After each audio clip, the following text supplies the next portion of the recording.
Hello everyone. তো আমি যাচ্ছি হ্যাঁ, সত্যি সত্যি আমরা লাগেজ গুছিয়ে আবার বেরিয়ে পড়েছিলাম অযোধ্যার বেনারসের উদ্দেশ্যে।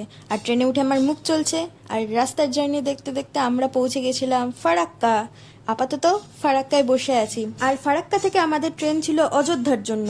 আর আমরা ফারাক্কাতে এতটাই আগে পৌঁছে গেছিলাম যে বসে থাকতে থাকতে অধৈর্য হয়ে আমরা গোটা স্টেশন পাইচারি করছিলাম। সৌভাগ্যবশত যথা সময় ট্রেন এসছে, আর ট্রেনে চেপে ডিনার করে আমি আপার বার্থের সিট দখল করে ঘুমিয়ে পড়েছিলাম। পরদিন সকালটা শুরু হয় এক কাপ চা আর জানলার বাইরে ট্রেনের লাইনগুলো দেখতে দেখতে। এরকমই ট্রেনের জার্নি উপভোগ করতে করতে আমরা ঠিক দুপুর 12:30টায় পৌঁছে গেছিলাম প্রভু শ্রী রামের নগরী অযোধ্যা ধাম জংশনে।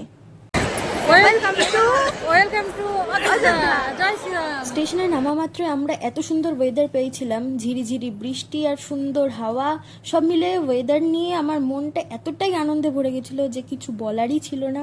তো আমরা অযোধ্যা স্টেশন থেকে বেরিয়ে হাঁটতে হাঁটতে আমরা পৌঁছে গেছিলাম আমাদের গেস্ট হাউসে। আর গেস্ট হাউসটা ছিল একদমই রাম মন্দিরের রাস্তার পাশে, যেখানে ছাদ থেকে আমি দেখতে পাচ্ছি রাম মন্দিরের রাস্তাটা। তো আজকের মতো এইটুকুই। বাকি অযোধ্যায় কি কি দেখলাম, কোথায় কোথায় ঘুরলাম তা বলবো পরের ব্লগে।